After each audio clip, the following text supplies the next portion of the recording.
సందేహాత్మక సమస్యలకు సందేశాత్మక సమాధానాలు అనే ఈ బైబిల్ ప్రశ్నావళికి ఆసక్తితో విచ్చేసిన మీ అందరికీ కూడా క్రీస్తు నామములో శుభాభివందనాలు తెలియజేసుకుంటున్నాను. మరి మన ముందున్న ప్రశ్నలోనికి వెళదాం. మొదటి ప్రశ్నను తెర మీద చదువుకుందాం. వందనాలన్నయ్య, నా పేరు జ్యోతి, నేను హైదరాబాద్లో ఉంటాను. అయితే నా ప్రశ్న ఏంటి అంటే, నేను పోలీస్ కానిస్టేబుల్గా జాబ్ చేస్తాను. అయితే నా జాబ్ పరంగా ఆడ నేరస్తులను మా అధికారులు కొన్ని సందర్భాలలో కొట్టమని అంటారు. నాకు కొట్టడం ఇష్టం లేకున్నా జాబ్ పరంగా నాపై అధికారుల ఆదేశాలను వినాల్సి వస్తుంది. అలాగే నేను ఎవరినైనా కొట్టినప్పుడు నా మనసుకు చాలా బాధగా అనిపిస్తుంది. ఎలాంటి పరిస్థితుల్లో నేను ఉన్నాను అన్న కాబట్టి ఇలాంటి పరిస్థితుల్లో నేను ఉన్నాను అన్నా కాబట్టి ఈయన పరిస్థితిని బట్టి వాక్యానుసారంగా నాకు ఏదైనా పరిష్కారం చెప్పండి. మంచి ప్రశ్నే. ఏమండి, క్రైస్తవ్యాన్ని బట్టి చూస్తే సహనం, ఒక చెంప మీద కొడితే మరొక చెంప చూపించాలి. ఇది క్రైస్తవ్యం. అయితే క్రైస్తవ్యాన్ని స్వీకరించిన క్రైస్తవులుగా బైబిల్ని పఠిస్తూ పాటిస్తున్న వాళ్ళు తమ యొక్క వృత్తి ధర్మం ఎలా, ఒక సోదరిమని అడుగుతున్నట్లుగా తాను చేస్తున్న మరి పోలీసు శాఖలో దుర్మార్గులను బెదిరించడం, అలాగే వారిని శిక్షించటం అనేది జరుగుతుంది. ఇది ఎంతవరకు ఒక క్రైస్తవురాలిగా బాప్తిస్మము పొంది ఆమె చేయటం సమంజసం అనే ఒక చక్కని ప్రశ్న అడిగింది. ఎందుకంటే చాలామంది క్రైస్తవులైన వారు ఆ డిపార్ట్మెంట్స్లో పనిచేస్తున్నారు. అలాగే ఒక మిలిటరీ డిఫెన్స్లో పనిచేస్తున్న వాళ్ళు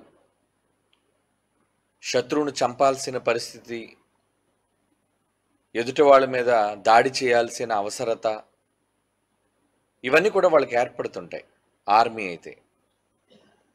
అలాగే లా అండ్ ఆర్డర్ కోసం, దేశ భద్రత కోసం పోలీసు వ్యవస్థ ఒకవేళ ఉంటే అందులో ఈ శిక్షలు అమలు చేయాల్సిన అవసరత ఉంది. మరి ఇప్పుడు ఏం చేయాలి? ఒక విషయాన్ని గమనించాలి ప్రియులారా. లోక చట్టాలు కన్నా, మానవ ధర్మాలు కన్నా దేవుని ధర్మం మంచిది. దేవుడు చెప్పే విషయాలే ముఖ్యమైనవి. ఒక మనిషి మారడానికి మూలం ఏమని వాక్యం చెప్పింది?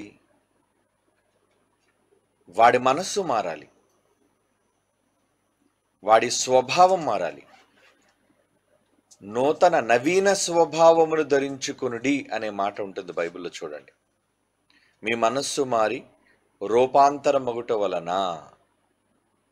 నవీన స్వభావం అంటే ప్రభువును నమ్మక మునుపు, క్రీస్తులోనికి రాక మునుపు మనమంతా లోక సంబంధమైన స్వభావాన్ని కలిగిన వారుగా ఉంటాం. అంటే కొట్టటం, తిట్టటం, ఆవేశపడ్డం, సహనం లేకపోవటం, ఎదురు తిరగటం, దాడి చేయటం, ఇవన్నీ లోక మర్యాద. మరి క్రీస్తును నమ్మిన తరువాత స్వభావం మారిపోవాలి. ఎలా మారిపోవాలి? ఎఫెసీయులకు రాసిన పత్రిక 4వ అధ్యాయం 24వ వచనం చూడండి. ఎఫెసీ పత్రిక 4వ అధ్యాయం 24వ వచనం. నీతి యథార్థమైన భక్తియు గలవారై దేవుని పోలికగా సృష్టింపబడిన నవీన స్వభావము అంటున్నాడు. చూడండి, నవీన స్వభావమును ధరించుకొనవలెను. అంటే క్యారెక్టర్ మారాలి. అలాగే మీ మనస్సు మారి, రోమీలకు రాసిన పత్రిక 12వ అధ్యాయం 2వ వచనం, రోమీలకు రాస్తున్న పత్రిక 12వ అధ్యాయం 2వ వచనం, మీరు లోక మర్యాదను అనుసరింపక. లోక మర్యాద ఏంటి? దెబ్బకు దెబ్బ, ప్రాణానికి ప్రాణం. ఇది లోక చట్టం. మీరు లోక మర్యాదను అనుసరింపక ఉత్తమము అనుకూలం. ఎవరికి అనుకూలం? దేవునికి అనుకూలమునైన సంపూర్ణమునయ్యున్న దేవుని ఇష్టమేంటో పరీక్షించి తెలుసుకున్నట్లు మీ మనస్సులు మారి నూతనమగుట వలన రూపాంతరం పొందాలి. రూపాంతరం అంటే చేంజ్, స్వభావ మార్పిడి అంటారు దాన్ని. లింగ మార్పిడి అంటే మగవాడు ఆడదానిగా మారటం. ఈ మధ్యన ఎవడో మారాడు అలా. ఎవడో మార్క్ జుగర్బర్గ్ కొడుక ఎవరో, మొత్తానికి ప్రపంచంలో కోటీశ్వరుడే వాడు. వాడి కొడుకు నేను ఆడదానిగా మారిపోతాను నాన్న అని ఆడదానిగా మారిపోయాడంట. ఏమండి వార్త? అంటే వారి దేహాన్ని మార్చుకున్నాడు. పురుషులు స్త్రీలుగా మారటం, స్త్రీలు పురుషులుగా మారటం. ఏమండి ఇవన్నీ కూడా మనం చూస్తున్నాం సమాజంలో. అంటే వారి యొక్క అవయవాలను మార్పిడి చేసుకుంటున్నారు, మార్పు చెందుతున్నారు. ఒకప్పుడు పురుషుడిగా కనబడిన వాడు ఇప్పుడు స్త్రీగా కనబడుతున్నాడు. ఆ మార్పు ఎలాగైతే మనం చూడగలుగుతున్నామో ఇక్కడ కూడా స్వభావం మారాలి అంటున్నాడు. అంటే క్రీస్తులోనికి రాక మునుపు పౌలు ఎలా ఉన్నాడు చూద్దాం. ఎలా ఉన్నాడు? బైబిల్ అంతా చూస్తే చంపటం, శిక్షించటం, క్రైస్తవ్యాన్ని వ్యతిరేకించటం, ఏమంటే ఆయుధంతో దాడి చేయటం, ఇవన్నీ ఆయన స్వభావం, ప్రాచీన స్వభావం. ఎందుకంటే సంఘాన్ని హింసించడంలో పౌలు గారికి ఉన్న ఆసక్తి ఏంటో మీకు తెలియనిది కాదు. రెఫరెన్స్ కూడా అవసరం లేదు. ఆ అపోస్తలుల గారు 8వ అధ్యాయం ప్రారంభ వచనాల్లో చదివితే ఆయన ఏం చేసేవాడో మనకు అర్థం అవుతుంది. మరి తిమోతి గారికి రాస్తున్న మొదటి పత్రికలో 1వ అధ్యాయం 12వ వచనం చూడండి. 1 తిమోతి పత్రిక 1వ అధ్యాయం 12వ వచనం. పూర్వము ఒకప్పుడు నేను మారనప్పుడు ఎలా ఉండేవాడు? దూషకుడును, క్రైస్తవులను హింసించేవాడిగాను, హానికరుడు, నా వల్ల చాలా ప్రమాదం వాళ్ళకి, హానికరుడుగాను ఉన్న నన్ను తన పరిచర్యకు నియమించిన నమ్మకమైన వానిగా ఎంచాడు నన్ను దేవుడు. నన్ను బలపరిచాడు ప్రభు అయిన క్రీస్తు యేసు అంటున్నాడు. మరి మారాడా? మారిన తర్వాత ఆయన ఎలా ప్రవర్తించాడు? ఏమండి ముమ్మారు బెత్తములతో కొట్టబడ్డాడట, ఒకసారి రాళ్లతో కొట్టబడ్డాడట. అంటే ఆయన పడిన శ్రమలు 2 కొరింథీ పత్రిక 11వ అధ్యాయం ఆ ముగింపు వచనాలన్నీ చూస్తే చాలా హింసలు పొందాడు. అదే ఒకప్పుడు ఒక మాట అంటేనే లేచేవాడు, తిరుగుబాటు చేసేవాడు, చంపేవాడు, హానికరుడు, హింసకుడు. మరి ఇప్పుడేంటి? హింసను అనుభవించే వ్యక్తిగా మారిపోయాడు. హింసించే వ్యక్తి కాడు, హింసించే వ్యక్తి కాడు, హింసను అనుభవించే వ్యక్తి. జాగ్రత్తగా వినండి. ఈరోజు చాలామంది క్రైస్తవ్యంలో ఉన్నవారు క్రీస్తులోనికి మారిన తరువాత స్వభావాలను మార్చుకోలేకుండా ప్రాచీన స్వభావములోనే ఉన్నారు. ఈ మధ్యన జరుగుతున్న సంఘటనలు, క్రైస్తవుల మధ్య సంఘర్షణలు, వీటిని గురించి ఆలోచిస్తే నాయకులను చెప్పుకుంటూ, బోధకులను చెప్పుకుంటూ వాళ్ళు ప్రజలను తిరుగుబాటు చేయ ప్రేరేపిస్తున్నారు. ఇది బైబిల్కి విరుద్ధమైనది. ఎవరేమనుకున్నా తిరుగుబాటు చేయటం. మనకు అన్యాయం జరిగితే అన్యాయం జరిగిన వారిని సహించమని దేవుడు చెప్పాడా? ఏం చెప్పాడు బైబిల్లో? జరిగిన అన్యాయానికి సహించమన్నాడా? ఎవరైనా ఒకవేళ నీకు హాని కలిగించారని నువ్వు అనుకుంటే, వారు నీకు హాని చేశారు అని నువ్వు అనుకుంటే, రోమపత్రిక 12వ అధ్యాయం ముగింపు మాటల్లో చెప్తాడు చూడండి. 17వ వచనం, రోమీలకు రాస్తున్న పత్రిక 12వ అధ్యాయం 17వ వచనం. కీడుకు ప్రతి కీడు ఎవనికిని చేయకండి, మనుషులందరి దృష్టికి యోగ్యమైన వాటిని గూర్చి ఆలోచన కలిగి ఉండండి. సఖ్యమైతే మీ చేతనైనంత మట్టుకు సమస్త మనుష్యులతో సమాధానం. సమాధానం సమాధానం ఈ సమస్త మనుష్యుల్లో హైందవులు ఉన్నారా? ఈ సమస్త మనుష్యుల్లో ఇస్లాం వాళ్ళు ఉన్నారా? ఈ సమస్త మనుష్యుల్లో ఏమండి మిగతా వాళ్ళందరూ ఉన్నారండి. ఇప్పుడు జాగ్రత్తగా వినాలి మీరు. ఎందుకంటే బైబిల్ ఉన్నది ఉన్నట్టుగా పరిశోధన చేసేది, మరలా చెప్తున్నాను, ఉన్నది ఉన్నట్టుగా లేఖనాల పరిశోధన, అది మనం ప్రారంభించాం. ఇది అతిశయంతో చెప్పడం కాదు. 40 ఏళ్ల క్రితం ఈ మహా విప్లవాన్ని, బైబిలుకు బైబిలే సమాధానం చెప్పాలి అనే ఒక గొప్ప నినాదానికి నాంది పలికి బైబిలులో ఉన్నది ఉన్నట్టుగా ప్రబోధన చెయ్యాలి అన్నది జైశాలి గారు ఈ విధానానికి నాంది పలికారు.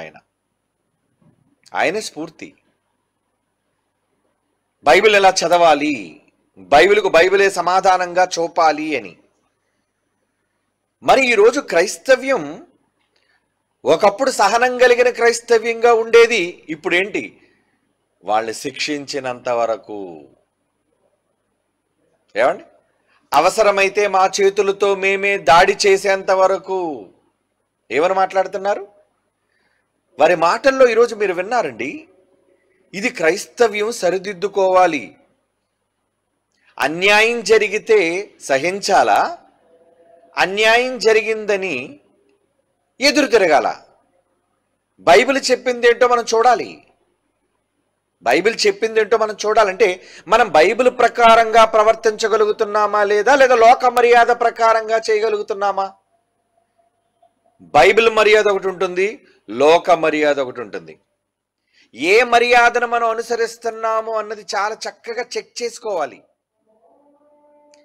ఇక్కడ మనం చదువుకున్న రోమాపత్రిక 12వ అధ్యాయం 17వ వచనం నుంచి ఉంటున్న పౌలు గారు చెబుతున్న ఈ మాటల్లో, ఒకప్పుడు ఆయన దోషకుడు, హింసకుడుగా ఉన్న ఆయన అన్నిటినీ సహించేవానిగా మారిపోయాడు. ఆయన కీడుకు ప్రతి కీడు ఎవనికి చెయ్యొద్దు, సఖ్యమైతే మనుష్యులందరి దృష్టికి మీ చేతనైనంత మట్టుకు సమస్త మనుష్యులతో సమాధానముగా ఉండండి. ఏమండి, ఇప్పుడు సమాధానం మనకు అందరితో కావాల్సిన అవసరత ఉంది అని అనుకున్నప్పుడు ఎందుకండి ఎదుటి వాళ్ళని రెచ్చగొట్టడం? ఎందుకు ఎదుటి వాళ్ళ మీద తెగబడి దాడి చేయాలనుకోవటం? వారి మత గ్రంథాలు, వారి విశ్వాసాలను, వారిలో ఉన్న లోపాలను ఎత్తి చూపించటం వలన సమాధానం ఉందా? అశాంతి నెలకొందా? చెప్పండి. ఈరోజు హైందవ సోదరులలో క్రైస్తవ్యం కరెక్ట్ చేసుకోవాలి దీన్ని. ఎవరైతే ఇలాంటి భావజాలం కలిగి ఉన్నారో వారు సరి చేసుకోవాలి, బైబిల్ ప్రకారంగా సరి చేసుకోవాలి. దేవుడు ఏమని చెబుతున్నాడు, మనం ఏ విధంగా చేస్తున్నాము, ఈ రెండిటిని పోల్చుకోవాలి. పేతురు పత్రికలో ఒక మాట ఉంది, అది చదివిన తర్వాత మరలా ఇక్కడికి వద్దాం. పేతురు రాసిన ఆయన మొదటి రాసిన పత్రిక 2వ అధ్యాయం 18-19 వచనాలు. పేతురు గారు రాస్తున్న మొదటి పత్రిక 2వ అధ్యాయం 18-19 వచనాలు. పనివారులారా, మంచివారు సాత్వికులైన వారుగా మాత్రమే కాకుండా ముష్కరులు, వాళ్ళు దుర్మార్గులు, మిమ్మల్ని హింసించేవాళ్ళు, ముష్కరులైన మీ యజమానులకు పూర్ణ భయముతో లోబడి ఉండండి. ఎవడైనను ఒకవేళ అన్యాయం, జాగ్రత్తగా చూడండి ఈ మాట, ఎవడైనను ఒకవేళ అన్యాయముగా శ్రమ పొందుచు దేవుని గూర్చిన మనస్సాక్షి కలిగి దుఃఖము పడుతూ సహించిన ఎడల అది హితం. ఏది హితం? ఎవరికి హితం? దేవునికి హితం, బైబిలుకు హితం, సత్యానికి హితం. ముష్కరులు, దుర్మార్గులండి. మీరు వాక్యం చెప్పడానికి వెళ్ళారు, మిమ్మల్ని కొట్టారు. వాక్యం చెప్పడానికి వెళ్ళారు, మీరు ఏ మత గ్రంథాన్ని దూషించలేదు, ఏ దేవీ దేవతల్ని మీరు పన్నెత్తొక మాట అనలేదు. మనిషికి మరణమే ముగింప అని కరపత్రాన్ని ఇచ్చారు. మన కరపత్రాలు చూడండి, మన కరపత్రాల్లో ఏ దేవతల గురించైనా దేవుళ్ళ గురించైనా ఉంటుంది. సువార్త కరపత్రాల్లో ఒకవేళ ఇతర సంఘాలలో ఉన్న సోదరులైన వాళ్ళు ఎవరైనా సువార్త కరపత్రాలు కావాలి అంటే మా దగ్గర మమ్మల్ని సంప్రదించండి, మేము ఇస్తాం. అందులో చాలా జనరల్ సబ్జెక్ట్, కేవలం యేసుక్రీస్తు వారి మరణ సమాధి పునరుద్ధానాలు, అదే కదా సువార్త. ఎందుకైనా మరణించాడు, మరణించడానికి అవకాశం ఉందా, తిరిగి లేవడానికి అవకాశం ఉందా అనే ఒక ఉదాహరణలతో ఉన్న చక్కటి ఒక 2-3 పేజీల కరపత్రం, సింపుల్ కరపత్రం. అది చదివితే ఎవరికి కోపం రాదు. ఏమండి? ఈ మధ్యనున్న వాళ్ళు ఎలాంటి వారుగా మారిపోయారంటే, సినిమా యాక్టర్ల పేర్లు చెప్పుకొని, ఏమండి, ఆ సినిమా యాక్టర్లు వాళ్ళకున్న పేర్లను బట్టి, ఏమండి, వీళ్ళు ఏమని చెప్పుకుంటున్నారంటే, ఒకప్పుడు ఆ సినిమా హీరో బైబిల్ చదివినోడు, మావోడే అంటున్నాడు. ఏమండి? ఈ రోజుకి వాళ్ళు హైందవ్యాన్ని స్వీకరించి, వాళ్ళు నమ్ముకున్న ధర్మంలో వాళ్ళ మతాన్ని స్వీకరించి ఉంటే, ఒకప్పుడు అతడు క్రైస్తవుడే అని నువ్వు చెప్పటంలో అదేమైనా అర్థం ఉందా? అంటే సోషల్ మీడియాలో ఇటువంటి సువార్త ప్రకటిస్తున్న వాడి మాటలు వీడియోలతో సహా చక్కర్లు కొడుతున్నాయి. ఇది గమనించాలి మీరు. ఏమండి? బైబిల్ ఏం చెబుతుంది, వీళ్ళు ఏం చెబుతున్నారు, ఏం ప్రకటించమని బైబిల్ చెప్పింది, ఏం ప్రకటించడానికి వీళ్ళు నడుం కట్టారు. మన పాటల కోసం చెప్పాను నేను. ఏంటి పాట, ఎవరి కొరకు పాడాలి, ఆ పాటలో ఏముండాలి అని నూతన నిబంధనలో క్రైస్తవులకు హెచ్చరిక చేశాడు అన్నది వివరించాను. ఏమండి? ఈ రోజున్న క్రైస్తవ్యంలోని పాటలు ఎలా ఉన్నాయి చెక్ చేసుకోండి. బైబిల్లో రాయబడినట్లుగా బోధ, హెచ్చరిక, ఎదుటవాడిని మార్చడానికి ఉందా? ఇది చెక్ చేయాలి. అలాగే ఇప్పుడు సవరణ, బైబిల్లో ఉన్నట్లుగానే ఈరోజు సువార్త ప్రకటిస్తున్న వాళ్ళు క్రీస్తును ఒప్పింప చేయడానికి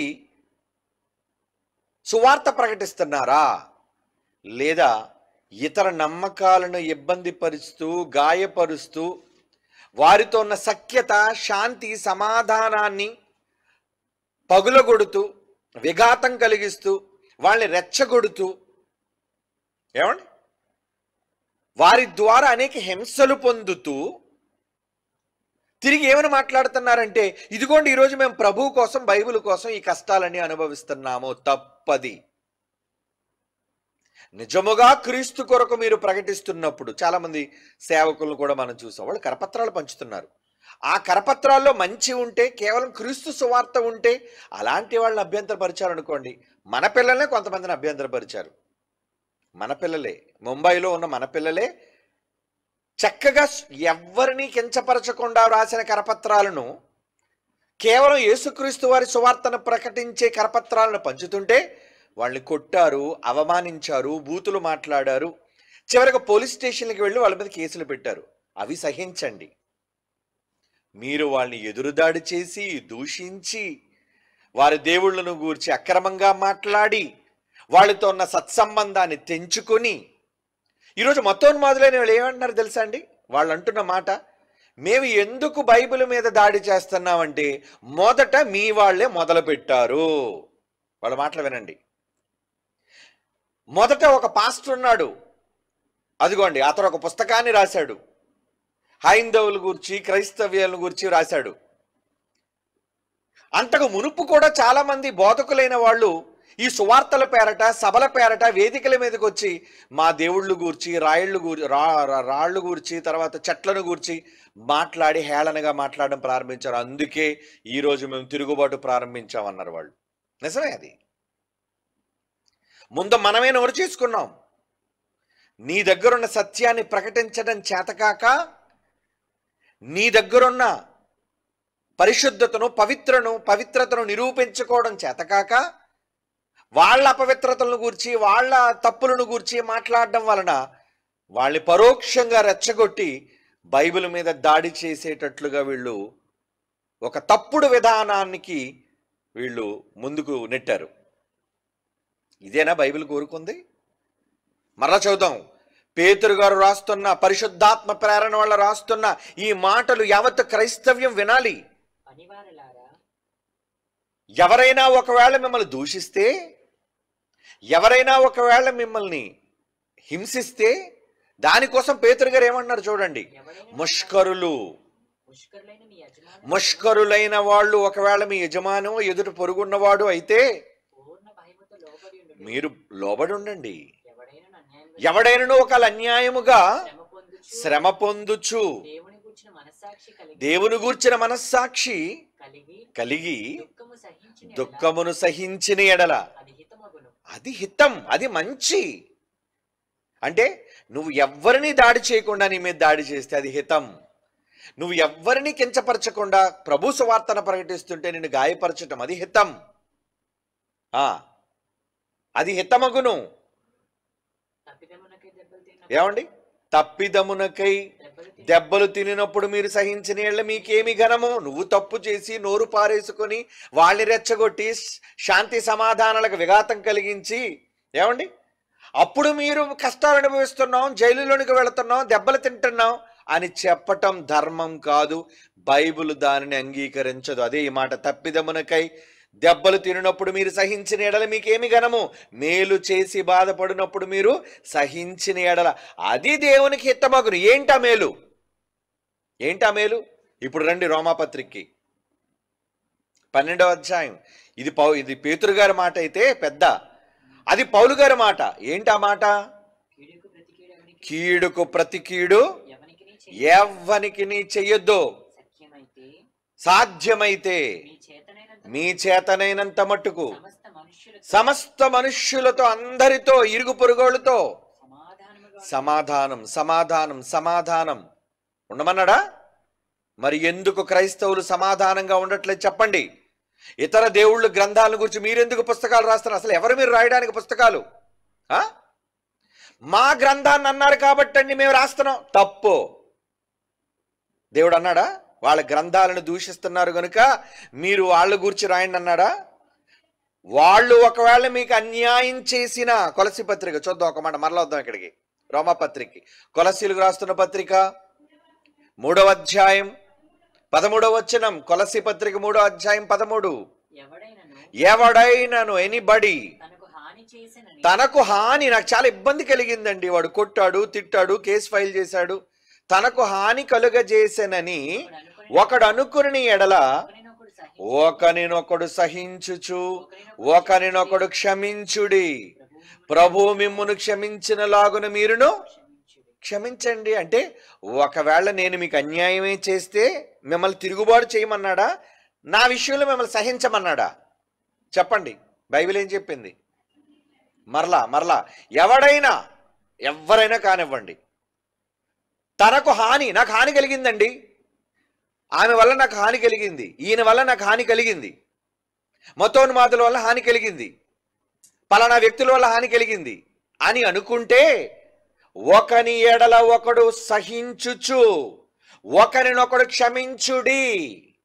ఏమండి, ఒక పరాయి దేశం, ఆస్ట్రేలియా దేశంలో వారి యొక్క ఏమంటారు దాన్ని, వాళ్ళ జాతీయతను కలిగి ఉండి ఆ దేశ సార్వభౌమాధికారాన్ని, ఏమండి, ఆ దేశం యొక్క పౌరసత్వమును, అక్కడ వాళ్ళు జీవించే జీవన విధానాన్ని కలిగి ఉన్న వాళ్ళు విడిచిపెట్టి సేవార్థమై ఇండియా దేశం వచ్చారండి. ఎవరు?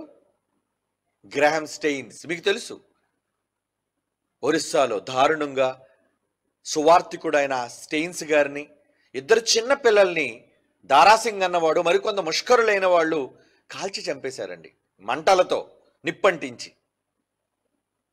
ఏమండి, ఆ తల్లి ఏమంది? మీకు తెలుసు, నేను దారాసింగ్ను క్షమిస్తున్నాను, రండి మనమంతా ధర్నా చేద్దాం న్యాయం జరిగినంత వరకు అని పిలుపునిచ్చిందా? చెప్పండి. ఏం జ్ఞానం ఉంది వీళ్ళకి? ఏం జ్ఞానం ఉంది వీళ్ళకి? మీకు అన్యాయం జరిగింది అనుకుంటే సహించమని బైబిల్ చెబుతుంది. మరి యేసుప్రభు వారికి జరిగింది అన్యాయమే. న్యాయమైన తీర్పు ఆయనకి తీర్చబడింది. ఆయన అన్యాయపు తీర్పు తీర్చబడిన వాడిగా వెళ్ళిపోయాడు ఆయన. మరి అపోస్తులు ధర్నా చేశారా? మా యేసుప్రభు వారికి న్యాయం జరిగినంత వరకు, యేసుప్రభు వారు విడుదలైనంత వరకు మేము ఆమరణ నిరాహార దీక్ష కూర్చుంటున్నాం, నిరసనలు కూర్చుంటున్నాం అన్నారా? లేదు. అన్యాయం జరిగితే ఏ సందర్భంలోనైనా సరే బైబిల్ విధానం అండి వాళ్ళు ఫాలో అయింది. ఎవరు? Graham Staines. ఆయన భార్య, ఆయన భార్య మాట అంది.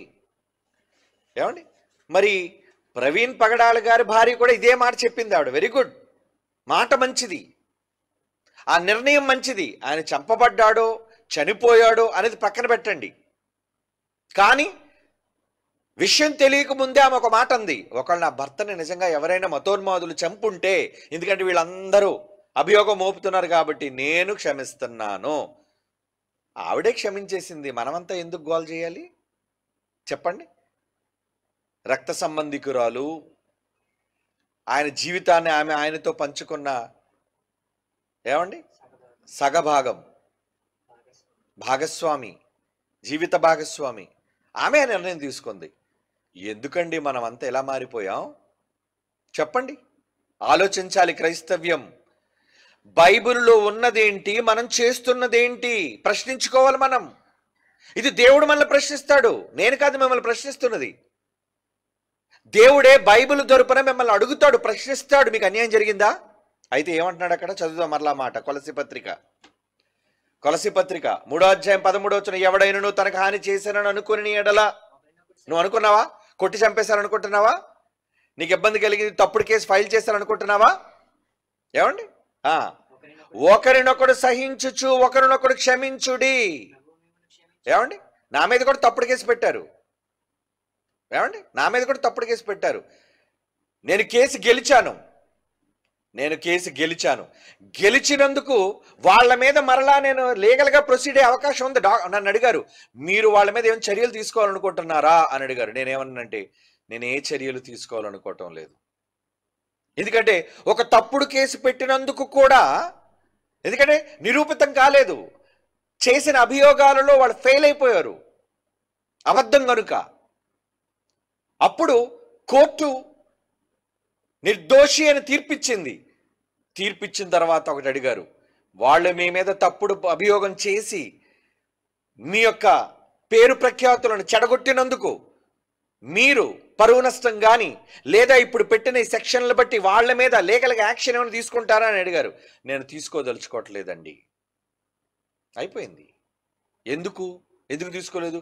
గెలిచిన తర్వాత కూడా తీసుకునే హక్కు నాకు ఉంది, కానీ ఎందుకు తీసుకోలేదు? బైబిల్ ప్రేమ, క్షమ, దయ, కరుణ, సహోదరుని గెలవడానికి ఏం చేయాలి? మనమంతా పగ సాధిద్దామా? నో, పగలు కాదు, కక్షలు కాదు. ఈరోజు ఏంటండి, క్రైస్తవ పాస్టర్లను చెప్పుకొని పగలుగా పగలును రగిల్చేవాళ్ళుగా మాట్లాడుతున్నారండి. ఆవేశం. ఎందుకు ఆవేశం అంటే దైవావేశం అన్నారు. షటాప్, దైవావేశం తప్పది. దైవావేశం వల్ల లేఖనము రాయబడింది, నిన్ను ఆవేశంతో రెచ్చిపోమని చెప్పలేదు. లేఖనము దైవావేశం వల్ల కలిగిందంటే ఎంతమందిని కొట్టేసి రాయించాడు దేవుడి. అంటే బైబిల్ చదవటం రాదు, బైబిల్ని అప్లై చేయటం రాదు వీళ్ళకి. ఈరోజు సర్వసత్యాన్ని ప్రపంచానికి ప్రకటిస్తున్న Bible open universities India international and సార్వత్రిక క్రీస్తు సంఘం బైబిల్లో ఉన్న నిజానిజాలను ఉన్నది ఉన్నట్లుగా ప్రకటిస్తుంది క్రైస్తవ్యానికి. ఇది యావత్తు క్రైస్తవ్యం విని బైబిల్లో రాయబడిన వాటి ప్రకారం చేసి క్రీస్తు మెప్పు పొందాలి, దేవుని మెప్పు పొందాలి. ఇక్కడ మనుష్యుల మెప్పు కాదు. ఇన్ని లక్షల మంది అడుగుతున్నారు కదండి ప్రపంచవ్యాప్తంగా. మరి వాళ్ళ కోసం మనం ఏం చేస్తావు? ఎవరి మెప్పును కోరుకుంటున్నావు?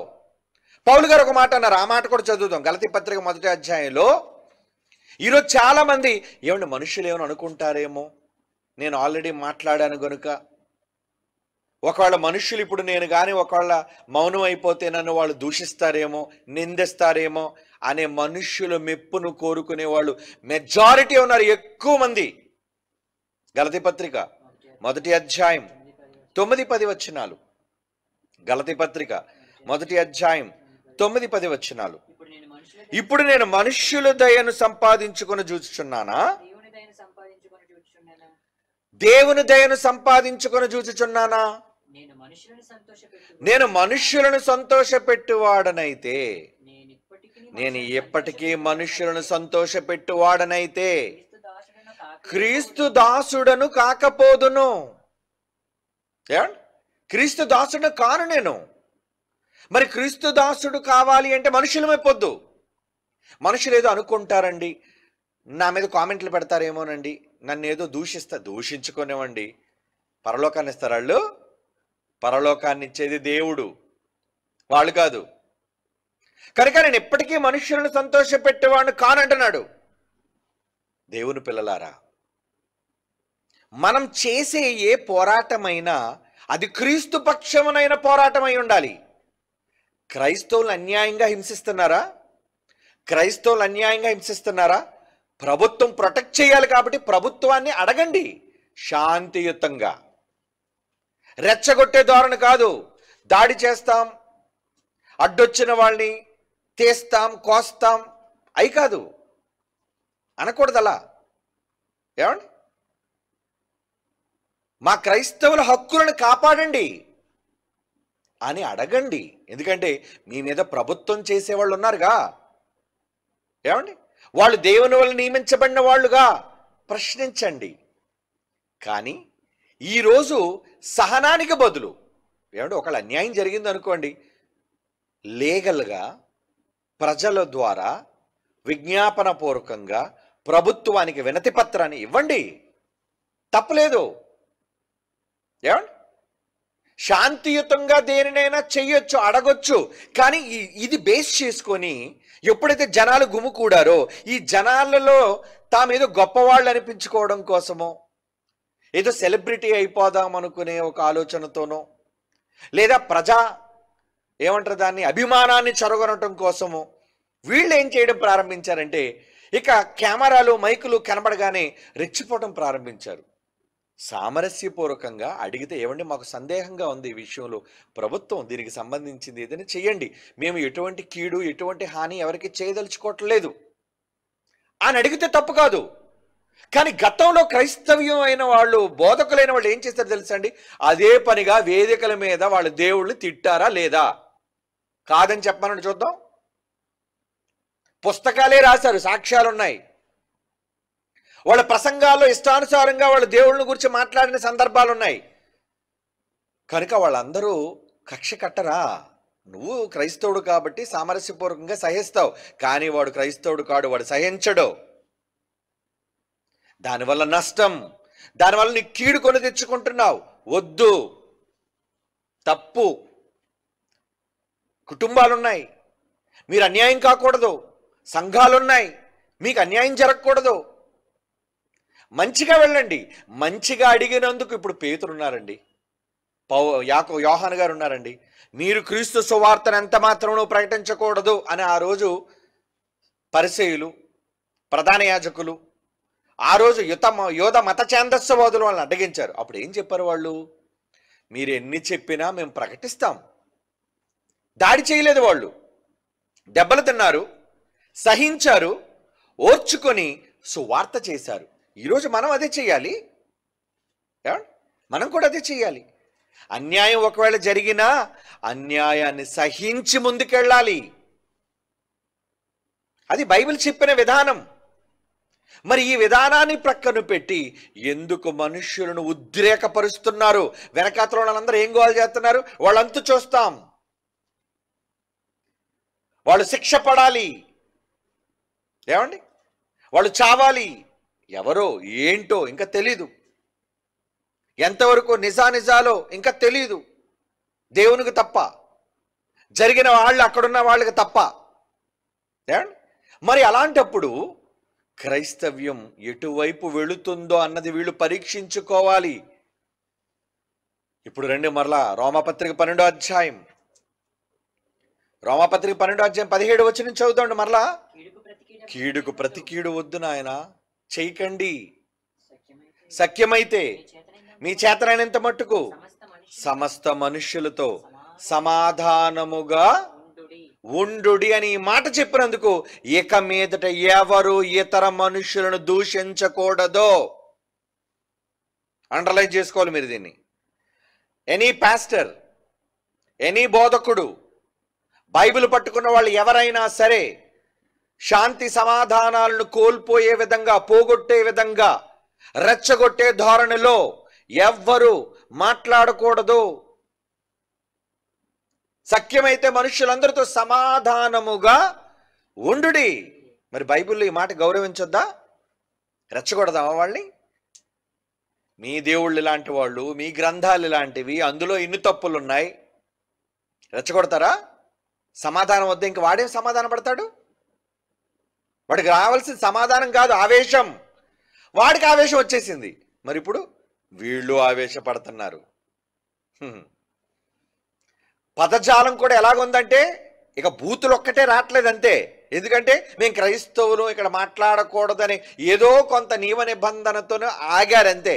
లోపల ఉన్నాయి, బయటికి రావట్లేదు అంతే. ఏమండి? పదజాలాలు ఆవేశపూరితంగా, ఏమండి, ఎదుటి వాళ్ళని రెచ్చగొట్టే విధంగా. మనం తప్పు చేశాం, వాళ్ళ దేవి దేవతల గురించి మాట్లాడి వాళ్ళు రెచ్చిపోతున్నారు. ఏమండి? అలాంటప్పుడు మనం ఏం చేయాలి?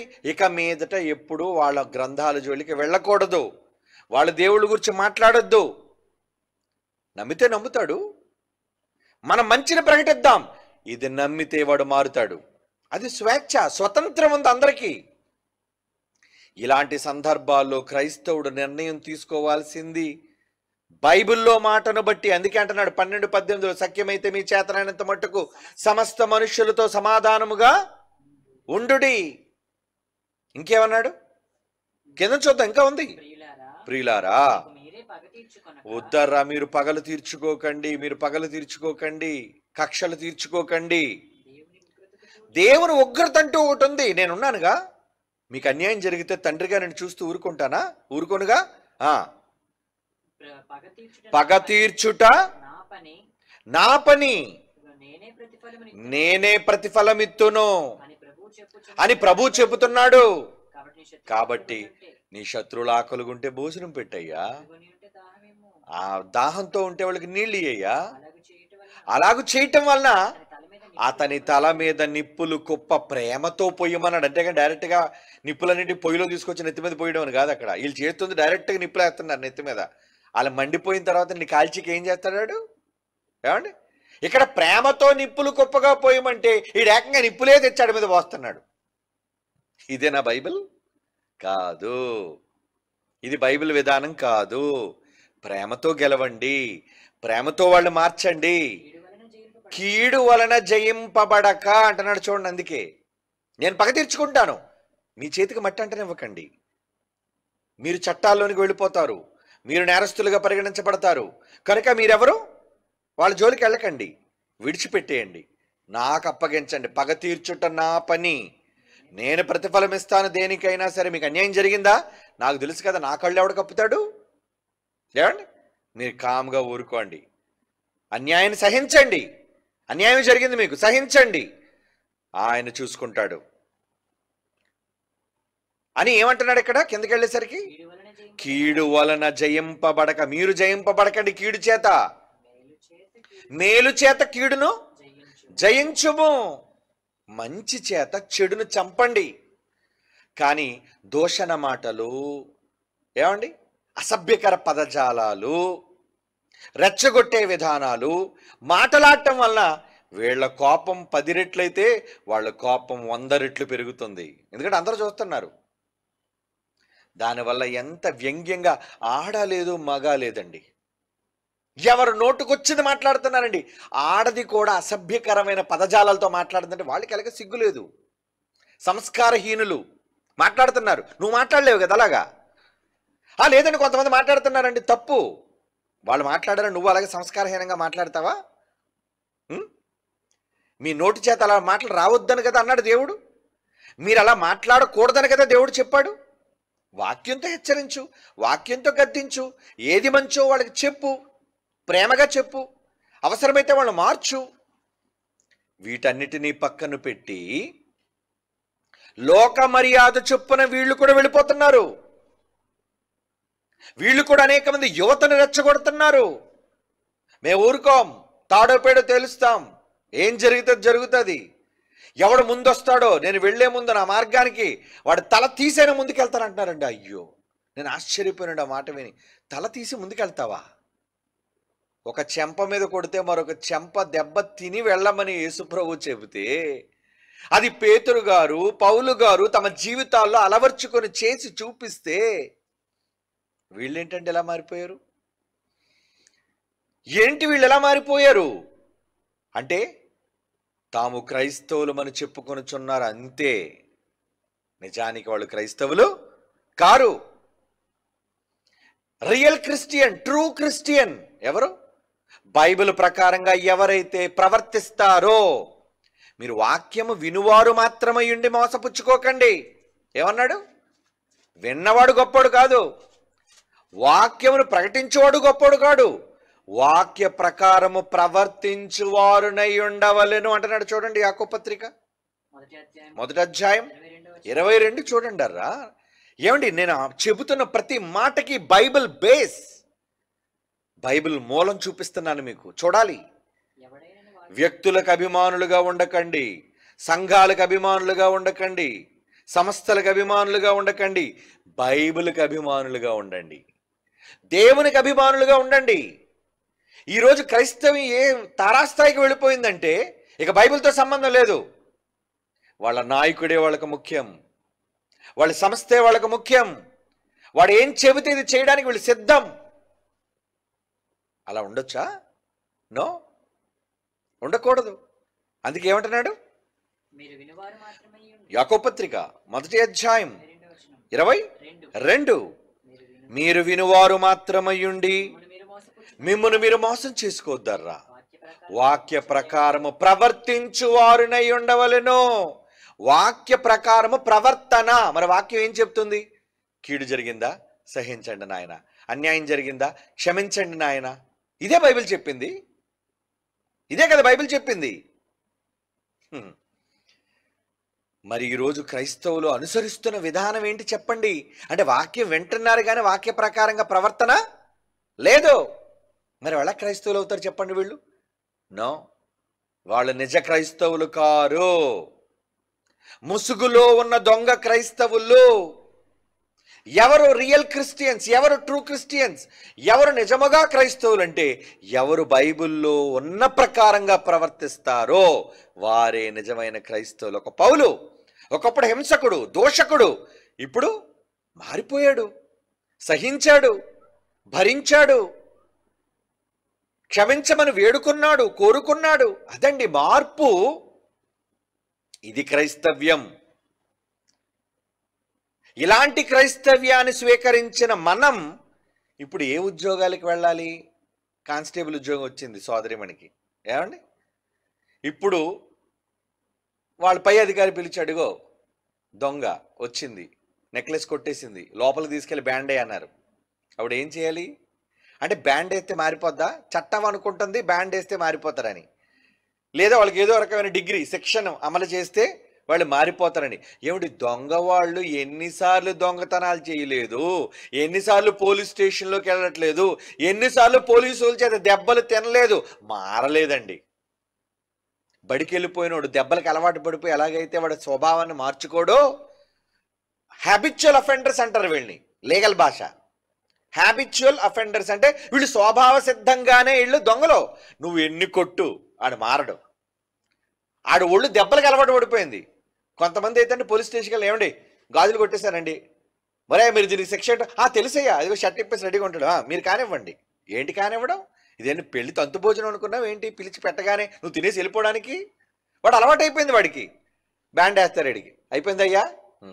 ఎందుకంటే వీడి దెబ్బలు తిని తిని తిని రాటు తేరిపోయింది వీడి శరీరం. మీరు ఏ సెక్షన్ రాసుకుంటే లోపల వేసేయండి అయ్యా.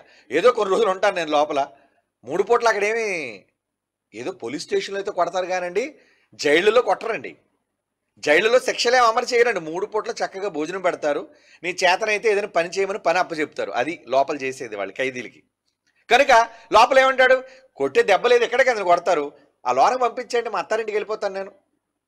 అత్తారింటికి వెళ్ళిపోవడం, 3 పూటల చక్కటి భోజనం చేయడం. అక్కడ కూడా నాన్ వెజిటేరియన్లు పెడుతుంటారండి ఖైదీలకి వారానికి ఒకసారి. అలా పెట్టడం, హ్యాపీగా తినడం, ఒళ్ళు పెంచడం, అక్కడ కూడా కసరత్తులు చేయడం, ఏదో పని చేసుకోవడం, 4 డబ్బులు సంపాదించుకోవడం, ఆ తర్వాత బయటకు వచ్చేయడం. ఏం మారాడు? మరలా దొంగతనం. బయటకు వచ్చిన తర్వాత కూడా మళ్ళీ దొంగతనాలు, బయటకు వచ్చిన తర్వాత కూడా మళ్ళీ నేరస్తులుగా ఉండటం. ఇవి చూస్తున్నాం. ఎవరో ఎక్కడో కోటికొక్కడు మారుతాడండి. చాలా కష్టం మార్పు అనేది. అంటే మారటం అంటే ఏంటి? దెబ్బల వల్ల మనిషి మారడు. ఏం మారాలి? స్వభావం. అదే బైబిల్ చెప్పింది కదా. ఏం మారాలి? నీ మనసు మారాలి. మనసు మారి రూపాంతరం ఒకటి వల్ల. చదవండి ఇప్పుడు బైబిల్, రోమపత్రిక 12వ అధ్యాయం 2వ వచనం. అందరు చదివారు? రోమపత్రిక 12వ అధ్యాయం 2వ వచనం.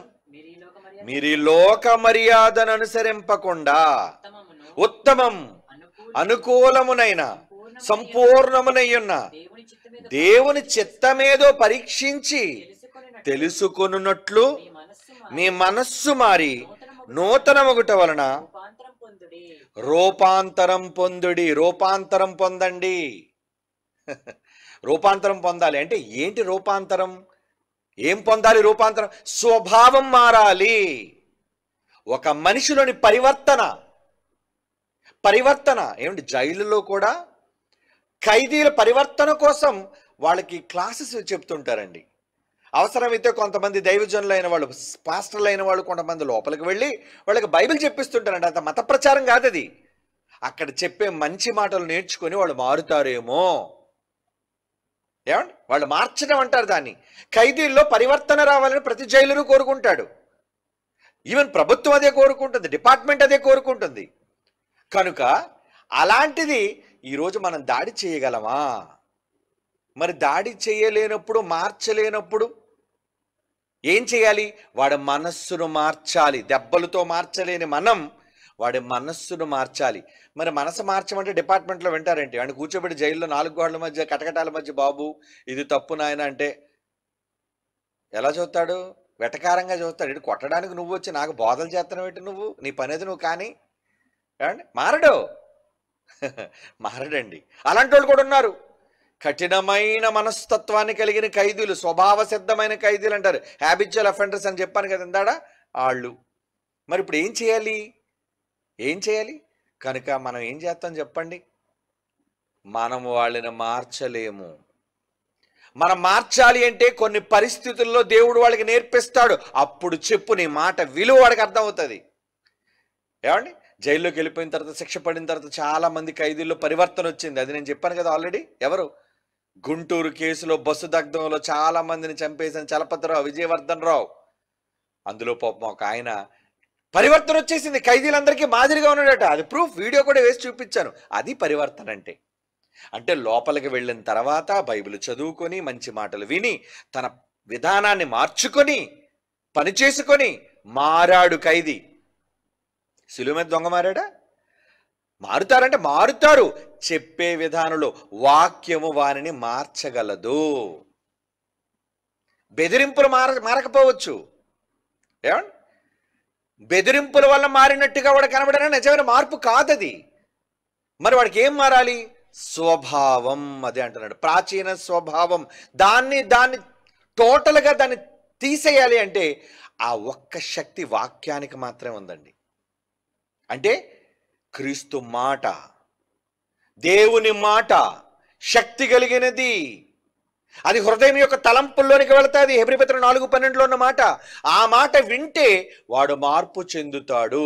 అలా పరివర్తన చెందిన వాడుగా మాట చేత మార్చగలగాలి. ఏమండి? ఈ సమాజాన్ని చైతన్యపరిచే వాళ్ళు ఎంతోమంది ఉన్నారండి. అందరికీ దెబ్బలు కొట్టి మారుతున్నారా చెప్పండి? పబ్లిక్ స్పీకర్స్ ఉన్నారండి. పబ్లిక్గా లెక్చర్స్ ఇచ్చేవాళ్ళు ఉన్నారండి అన్ని మతాలలోనూ. మరి వాళ్ళు చెప్పే మాటలకు భయపడి మనసు మార్చుకునే వాళ్ళు లేరా? వాళ్ళే ఎక్కువ మంది. నిజానికి ప్రతి మనుషులోని స్వభావ సిద్ధంగా దుష్టత్వం, దుర్మార్గం, క్రూరత్వం ఇవన్నీ ఉంటాయి. వాటన్నిటిని చంపాలి అంటే ఒక మంచి ఏమివ్వాలి దానికి? కోచింగ్, టీచింగ్ అంటారు దాన్ని. ఏమండి? ఆ మంచి మాటల చేత ప్రతి మనిషిలోని పరివర్తన తీసుకొని రాగలం.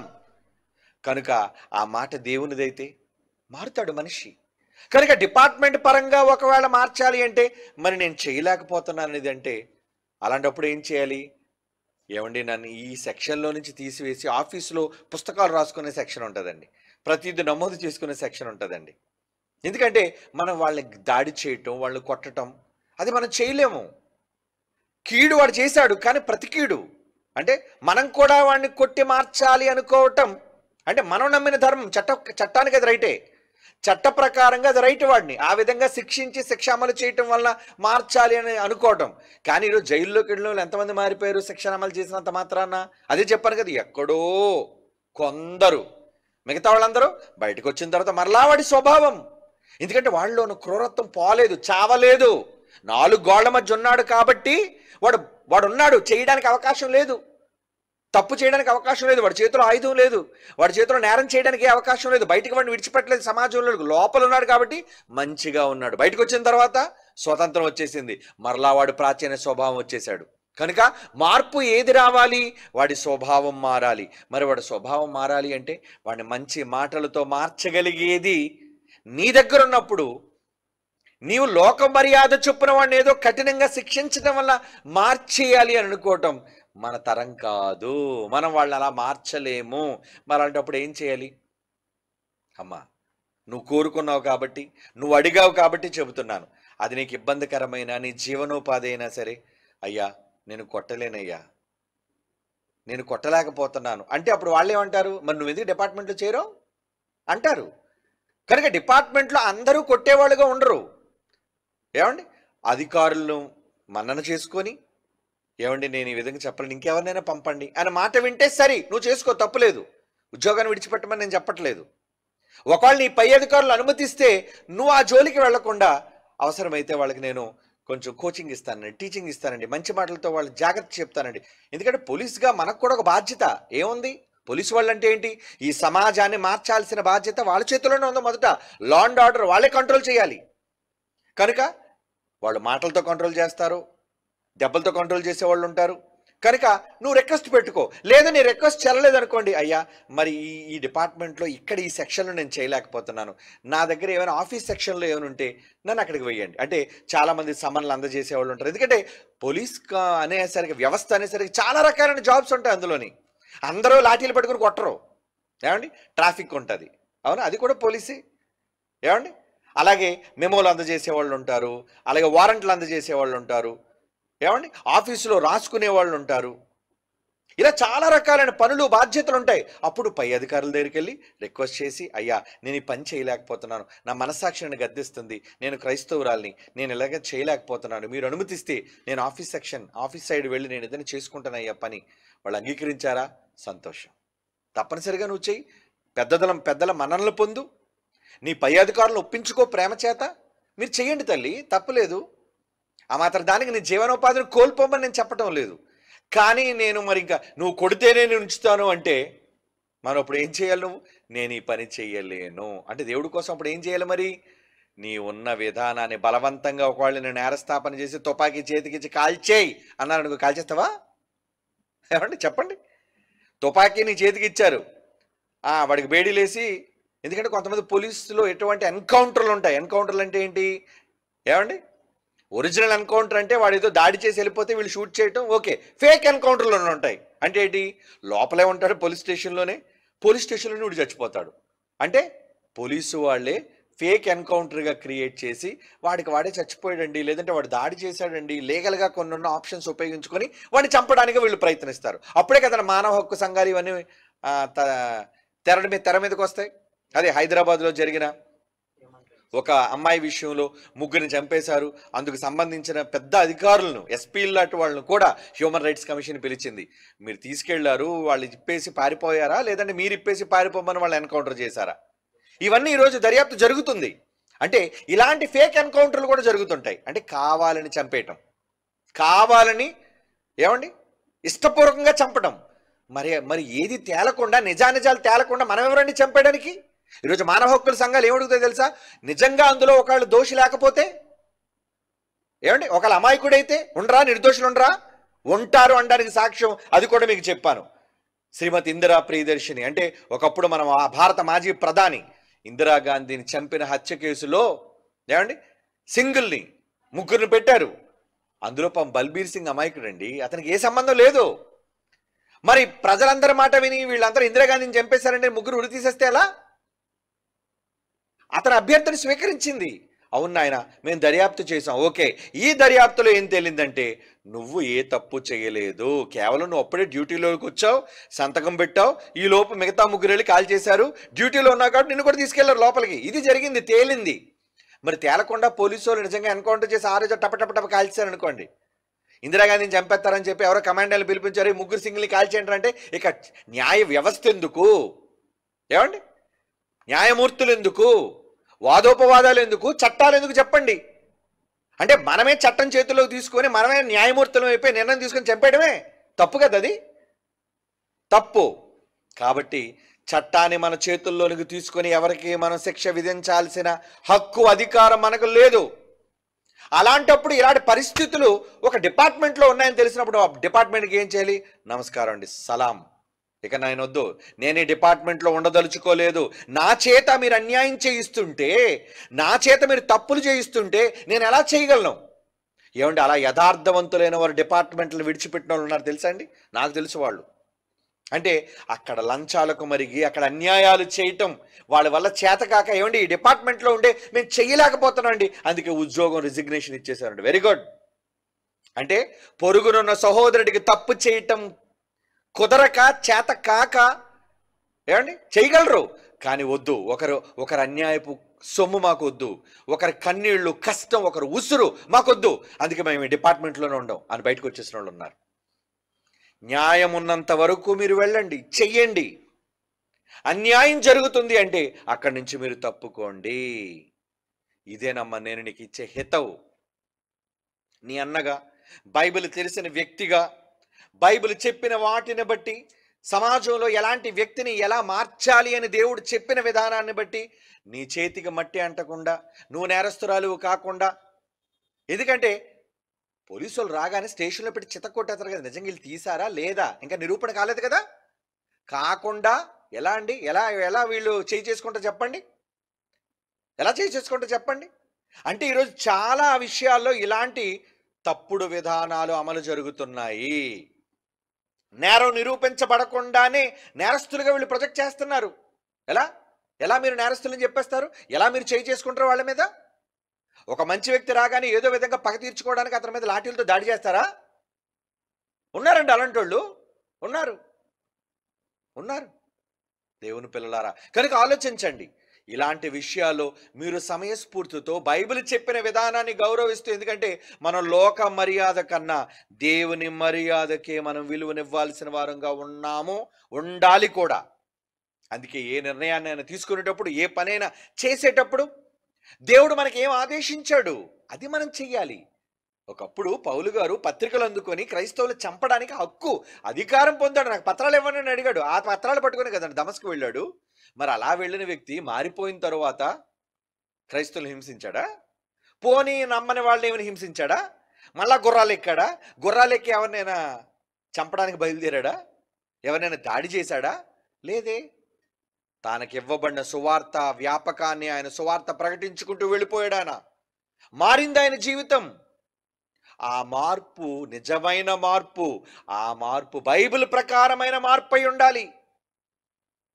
ఈరోజు మారాము అని చెప్పుకుంటున్న క్రైస్తవులు బైబిల్ ప్రకారంగా వీళ్ళు బ్రతుకుతున్నారా, లేదంటే లోక మర్యాద చొప్పున వీళ్ళు కూడా ఆవేశాలు, కోపాలు, ఏమండి దాడికి ప్రతిదాడి చేయడాలు, ఎదుటి వ్యక్తిని రెచ్చగొట్టడాలు, సమాధానం లేకుండా అందరితో గొడవలకు, అల్లర్లకు దిగడాలు, చూసుకుందాం మీరెంతో మేమెంతో, మా బలం కూడా ఉంది, ఇలాంటి మాటలు మాట్లాడడం వల్ల సహోదరులుగా కలిసిమెలిసి ఉంటున్న మనందరి మధ్య వైషమ్యాలు రగిలిపోతున్నాయండి, విద్వేషాగ్ని జ్వాలలుగా రగిలిపోతున్నాయండి.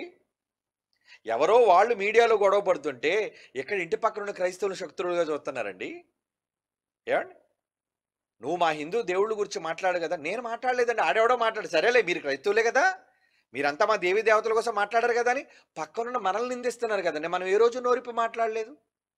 అంటే వాళ్ళు చేసిన ఒక తప్పుడు పనికి ఇతర దేవుళ్ళని తిట్టి దూషించి వాళ్ళందరితో సమాధానాన్ని తెంచుకోవటం వలన, దేవుడు సమాధానంగా ఉంటామంటే వీళ్ళు సమాధానాన్ని తెంచటం వలన యావత్తు క్రైస్తవులకి కూడా వాళ్ళు విరోధులైపోయారు. దేన్ని బట్టి? మీ నిమిత్తమే కదా, మిమ్మల్ని బట్టే కదా. బైబిల్లో రాయబడింది తప్పుడుగా మీరు ప్రజలకు చెప్పబట్టే కదా. మీరు ప్రోత్సహించబట్టే కదా, కాదా ఇది? కనుక బోధకులైన వారు జాగ్రత్తగా ఉండాలి. ఏం చెబుతున్నాం, బైబిల్ ఏం చెబుతుంది, మనం ఏ ప్రకారంగా మనం చెబుతున్నాం, వీటన్నిటిని దృష్టిలో ఉంచుకొని బైబిల్ ప్రకారమైన అడుగులు మనం వేయగలగాలి. ఒకళ్ళు బైబిల్ ఏమైనా సరిచేసింది తప్పు అనుకున్నాను అనుకోండి, సరే ఇంతకు ముందు తప్పు చేసాం, ఏమంటే నాకు తెలియక అప్పుడు తప్పు చేశానండి, సరే ఇప్పుడు నేను సరి చేసుకున్నాను, ఓకే, నేను ఒకప్పుడు పాస్టర్గా ఉన్నా, బైబిల్ తెలిసిన వాడుగా ఉన్నా, ఇంతగా బైబిల్ తెలియలేదు, నాకు ఈ మధ్యనే అర్థమైంది, ఓకే నేను అప్పుడు తప్పు చేశాను, నేను కన్ఫెస్ అవుతున్నాను, నన్ను క్షమించండి, అయిపోయింది. సరిదిద్దుకోవడం అంటారు దాన్ని. సరిదిద్దుకోవడం నామోషి కదండి చాలామందికి.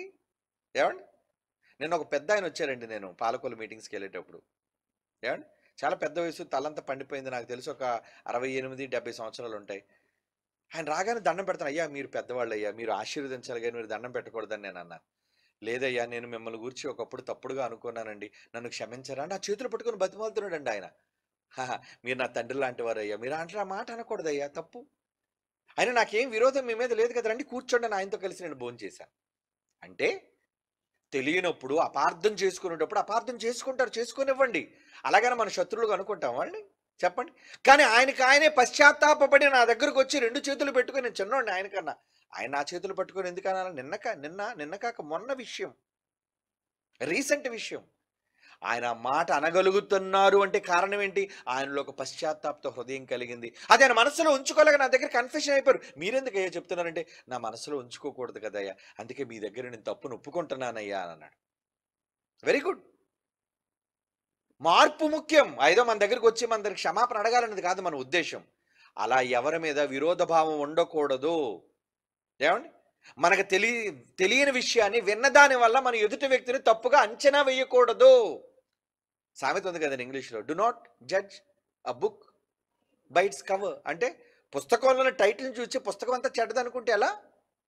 ఏమండి, ఒక వ్యక్తిని చూచి ఏదో ఒక మాట 2 మాటలు విని ఈ వ్యక్తి అంతా తప్పుడు వ్యక్తి అనుకుంటే ఎలా? అనుకోకూడదు. పూర్తిగా వ్యక్తి కోసం తెలుసుకోవాలి, తెలుసుకున్న తర్వాత నిర్ణయానికి రావాలి. అలా ఎంతో మంది మన కోసం తెలుసుకోకుండా తప్పుడుగా అనుకుంటారు. అనుకోనండి, వాళ్ళని మనం ఏం చేయాలి? ఎవరైనా మన కోసం తప్పుగా మాట్లాడుతుంటారు కదండి, మనం రెచ్చిపోయి వాళ్ళని చెప్పిద్దామా? వద్దు, మనం ప్రేమిద్దాం వాళ్ళని. తెలియక మాట్లాడుతున్నారు, క్షమించండి. దేవుడు కూడా అదే అడగాలి. నేను చాలాసార్లు అదే అడుగుతున్నాను కదా నిలబడినప్పుడు, తండ్రి మా పట్ల ఎవరైనా విరోధంగా అనుకుంటే వాళ్ళని క్షమించండి తండ్రి. ఎందుకంటే అది బైబిల్ విధానం. అది ఇలా చేయకుండా లోక సంబంధులుగా మనం కూడా వాళ్ళ మీద తిరుగుబాటు చేసి వాళ్ళని రెచ్చగొట్టి, ఏమండి, వాళ్ళని కయ్యానికి కాళ్ళు దువ్వి ఈరోజు బైబిల్ పైన బురద జల్లేటట్లుగా రెండంతలుగా వాళ్ళని తీవ్రస్థాయికి తీసుకుని వెళితే ఎక్కడ మారుతుంది చెప్పండి? క్రైస్తవ్యంలోనికి ఇతర నమ్మకాలలో ఉన్న వాళ్ళు ఎలా మార్చగలని చెప్పండి? సఖ్యమైతే మనుషులందరితో సమాధానంగా ఎలా ఉండగలని చెప్పండి? బైబిల్ ఏమో ఉండమని చెప్తుంది, నువ్వేమో ఉండనంటున్నావు. ఇప్పుడు బైబిల్ రైటా నువ్వు రైటా? ఏమండి, కనుక బైబిల్ చెప్పిన విధానంలో మనం ఉండగలగాలి. That is true Christianity. అది నిజమైన క్రైస్తవ్యం. అలా ఉండగలగాలి, అలా సహించగలగాలి, అలా క్షమించగలగాలి. ఏమండి, అలా దేవుణ్ణి ప్రార్థించగలగాలి. ఎవరో చెప్పిన తప్పుడు మాటలకు ఆవేశపడిపోయి యువత ఎలాంటిదండి? వేడి రక్తం, ఉడుకు రక్తం. దేనికి? నరకానికి పోవడానికి. ఎవడు చెప్పిన ప్రతి తప్పుడు మాట వినేసి ఏమండి ప్రతిదానికి రచ్చరచ్చ చేయటం, గోల చేయటం ఈరోజు యువతరానికి టూ బ్యాడ్. తప్పు చేస్తున్నారు వాళ్ళు. ఇప్పుడు అర్థం కాదులేండి వాళ్ళకి.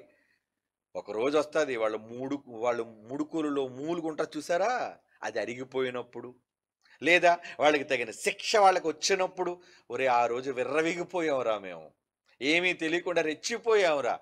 ఈరోజు ముసలోళ్ళని అడగండి, అందుకే వయస్సు మళ్ళిన పెద్దలు ఉంటారు చూసారా, వాళ్ళ అనుభవాలను వెళ్ళి అడగండి, వాళ్ళు చెబుతారు మీకు. యువతరంగా రెచ్చిపోకండి, నోరుందని రెచ్చిపోకండి, శరీరంలో సత్తు ఉందని విర్రవీగిపోకూడదు. ఆ విర్రవీగిపోయే తనం అంతా అణిగిపోయే ఒక కాలం ఉంది. ఆగండి. పేతురుతో పౌలు అదే, యేసుప్రభువు వెళ్ళిపోయేటప్పుడు అదే చెప్పారు. పేతురు, నువ్వు ఇప్పుడు యవ్వనుడిగా ఉన్నావు, నువ్వు నడుం కట్టుకుంటున్నావు, నీ నచ్చిన దగ్గర వెళ్ళాలనుకున్నావు, కానీ నీకు ఒక రోజు వస్తుంది పేతురు, అప్పుడు ఎవరికో చేతులు ఇవ్వాలి, నువ్వు అనుకున్న దగ్గరికి వెళ్ళలేవు. 21వ అధ్యాయం అంటాడండి యోహాను సువార్త 21లో చివరిలో అంటాడు ఆయన, 18వ వచనం, యోహాను సువార్త 21వ అధ్యాయం 18 చదవండి. చదవకుండా ఊరకనే తప్పుడు మాటలు, తప్పుడు ప్రచారాలు చేయకండి. ఇదొకటి ఎక్కువైపోయింది. సోషల్ మీడియా వచ్చిన తర్వాత దరిద్రం అయిపోయింది. క్రైస్తవ్యం అంతా కంపు చేసి పడేశారు. ఎవడు పడితే వాడు నోరు విప్ప మాట్లాడడం. కానీ ఒకటి గుర్తుపెట్టుకోండి, నువ్వు నోటితో మాట్లాడే ప్రతి తప్పుడు మాటకి లెక్క చెప్పాలి. నోట్ దేవుడే రాయించాడు. ఆ నోటు కూడా చదివించి ముగిచ్చేస్తాను నేను ఇప్పుడు. ఏమండి, చాలామంది నోరు పారేసుకుంటున్నారు నోటుకు వచ్చింది మాట్లాడడం. ముందే మాట చదువుదాం. యవనస్తుడిగా ఉన్నప్పుడు ఏం చెప్తున్నాడు? నువ్వు యవ్వనుడిగా ఉన్నప్పుడు పేతురు నీ అంతటి నువ్వని అడుగు కట్టుకొని నీకు నచ్చిన దగ్గరికి వెళ్ళావు. నువ్వు ముసలివాడు అవుతావు. నీ చేతులు చేస్తావు, బాబు నన్ను తీసుకెళ్ళండి ఆయన ఎక్కడికైనా అని. వేరొకటి నేను అడుగుగట్టి నీకు ఇష్టం లేని చోటుకు తీసుకెళ్ళిపోతాడు, నిన్ను మోసుకొని పోతాడు. జాగ్రత్త, ఆ రోజు వచ్చినంత వరకు జాగ్రత్తగా ఉండు. ఈరోజు యువతరానికి కూడా అదే సంభవించబోతుంది, మర్చిపోకండి. ఎంతకాలం ఉంటారు యూత్? ఏమండి, బూత్లో ఉన్నంతకాలం యూత్ లాగా ఉంటారు. తర్వాత మీకు అన్నీ సడలిపోతాయి. కంగారు పడకండి. ముసలోళ్ళు వెళ్ళి అడగండి, ఆ రోజుల్లోకి మీరు వెళ్తారు. లేదా ఇంకా రెచ్చిపోయారు అనుకోండి, ఎవడు చంపేస్తాడు మిమ్మల్ని. ముందే ముసల్తానానికి వెళ్ళకముందే పోతారు మీరు లోకంలో నుంచి. వద్దు, ఆవేశాలు వద్దు, అణుచుకోండి ఆవేశాన్ని. ఆవేశాలను అణుచుకోండి. ఏమన్నా ఇందాడు ఇంకో మాట ఏమన్నాను? మత్తయి సువార్త 12వ అధ్యాయం 36. మత్తయి సువార్త 12వ అధ్యాయం 36. నేను మీతో చెప్పినది ఏమనగా, మనుష్యులు పలుకు వ్యర్థమైన ప్రతి మాట విమర్శదనం.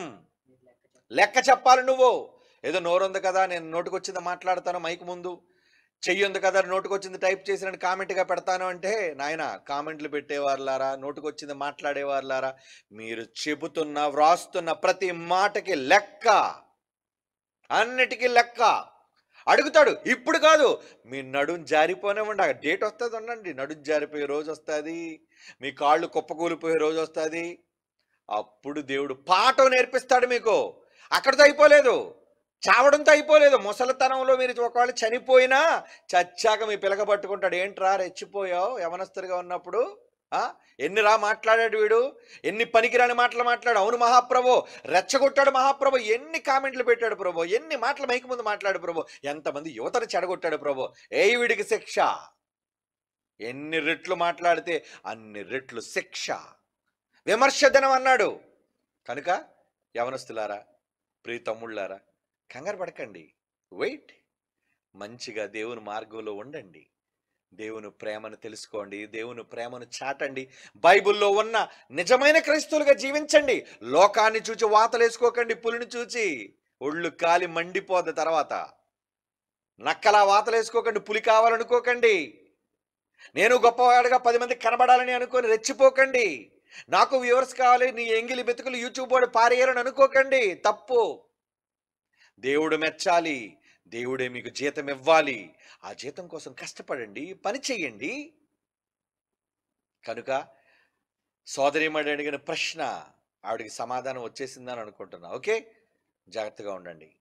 మిగిలిన ప్రశ్నలు నెక్స్ట్ సాటర్డేలో మనం మాట్లాడుకుందాం. ఓకే, కళ్ళు మూసుకోండి, ప్రార్థన చేసుకుందాం. పరిశుద్ధుడైన తండ్రి దేవా, ఎందరో యువతను సర్వనాశనం చేస్తుంది తండ్రి అపవాది. దాని అనుచరులైన వారిని సమాజంలోనికి ప్రవేశపెట్టి బైబిల్కి భిన్నత్వాన్ని సృష్టించి అమాయకంగా వారి జీవితాలతో ఆడుకుంటుంది తండ్రి అపవాది. అలాంటి వాళ్ళని మార్చండి. మాకు వాళ్ళ మీద ద్వేషమేమీ లేదు నాయన, మేము ఎప్పుడో వాళ్ళని క్షమించేసాం మీ సముఖంలో. కానీ మీరు క్షమించాలి కదా. మీరు క్షమించాలి అంటే వారిలో పశ్చాత్తాపం రావాలి, మార్పు రావాలి. ఆ మార్పు పొందాలని మేము కోరుకుంటున్నాం నాయన. మీ వాక్యాన్ని బట్టి మేమందరము మా జీవితాలను సరిచేసుకునే భాగ్యాన్ని దయచేయండి. యేసుక్రీస్తు వారి పరిశుద్ధ నామములో ఈ ప్రార్థన వేడుకొనుచున్నాము తండ్రి. ఆమేన్.